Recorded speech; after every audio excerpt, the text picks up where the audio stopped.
Сәлем достар, сіздермен бірге әдеттегідей доллар кезет арнасы. Бүгін мен сіздерге Уоррен Баффет ұсынған әрбір инвестор білуі тиіс ақпараттар жайлы айтатын боламын. Уоррен Баффет бизнес, қаржы саласындағы реинвесторлардың бірі. Ол Forbes журналының рейтингі бойынша әлемдегі ең бай адамдардың қатарында 3-ші орынды иемденеді. Бизнесменнің басты инвестициялары Coca-Cola, American Express, IBM, Wells Fargo, Walmart компанияларына жасалған. Оның мүлкі шамамен 78 миллиард долларды құрайды. 92 жастағы Уоррен Баффет өзге кәсіпкерлерден күнделікті тұрмысының қарапайымдылығымен ерекшеленеді. Достарының, әріптестерінің арасында әрі үнемшіл ретінде танылған кәсіпкердің өмірі, еңбек жолы жайлы біраз кітаптар, мақалалар да жазылған. Оның қаржы инвестиция саласына қатысты кеңестерін отандық кәсіпкерлеріміздің, жас инвесторларымыздың біліп жүргені абзал. Алғашқы қадам жасаудан қорықпаңыз. Егер жас кәсіпкер болсаңыз, тәжірибесі мол мамандардан ақыл-кеңес сұрауға қысылмаңыз.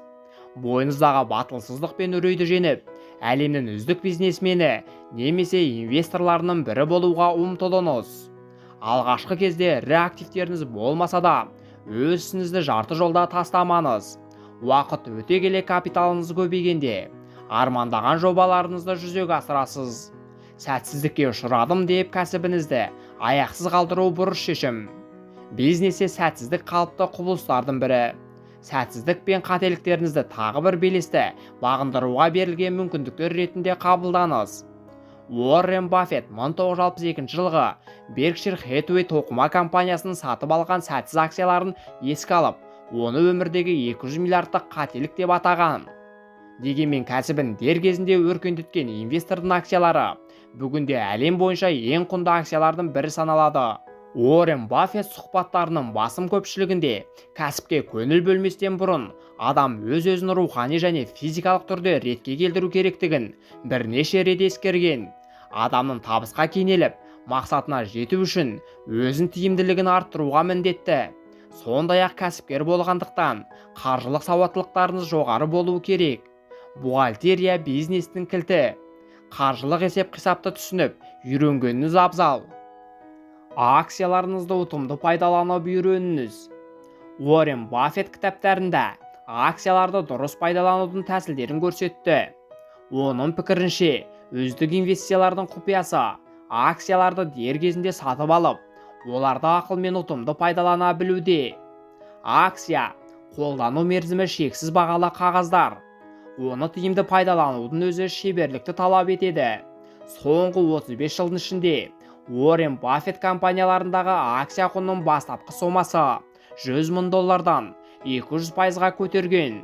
Оның мүлкінің 99%-ы Berkshire Hathaway компаниясын қаржыландыруға бөлінді. Инвестордың акцияға байланысты айтқан пайдалы кеңестерін есіңізде сақтаңыз. Біріншіден, жаныңызға жақын, өзіңізге ұнайтын өнімді қаржыландырыңыз.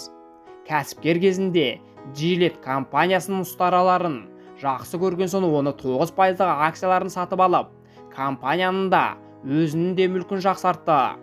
Екіншіден, егер белгілі бір компанияның акциясы бағамы өте жоғары немесе өте төмен болса, оны иеленуге асықпаңыз.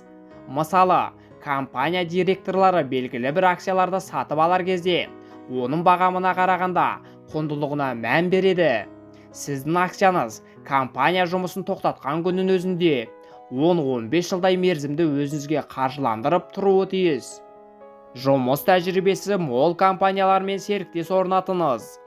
Уоррен Баффеттің меншігіндегі компанияларға назар аударыңыз.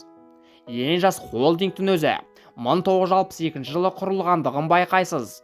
Кәсіпкердің сөзінше, жұмыс тәжірибесі мол, тарихы тереңнен тамыр тартатын компаниялармен серіктес болу жас инвесторлар үшін қолайлы мәміле. Сонымен қатар тұтынушылардың көңілін тауып, өз қызметін бірнеше 10 жылдықтар бойы атқарып келе жатқан компания мен инвестор арасында келіспеушіліктер, түсініспеушіліктер көп туындамайды. Біздің ғасырымыз инновациялық технологиялардың дамыған дәуірі. Заман талабына сай қоғамның технологияға, тұрмыстық өнімдерге қызығушылығы жыл сайын өзгеріп отырғандығы белгілі. Ал нарықтағы компаниялардың барлығы қоғам сұранысына бірдей жауап бере бермейді. Олар бір-бірімен бәсекеге түскен жағдайда тәжірибесі аз компаниялар шығынға ұшырап жатады.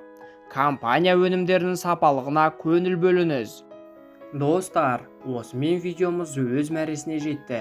Сіздерге пайдалы ақпаратты бере алдым деп ойлаймын. Менің арнамнан басқа да пайдалы ақпараттарды көре аласыздар. Сіздермен бірге болған доллар KZ арнасы. Видео ұнаса, сізге пайдалы болса, арнаға тіркеліп, лайк басып мені қолдап қойыңыздар. Әр қазақ бай қуатты болсын. Келесі кездескенше.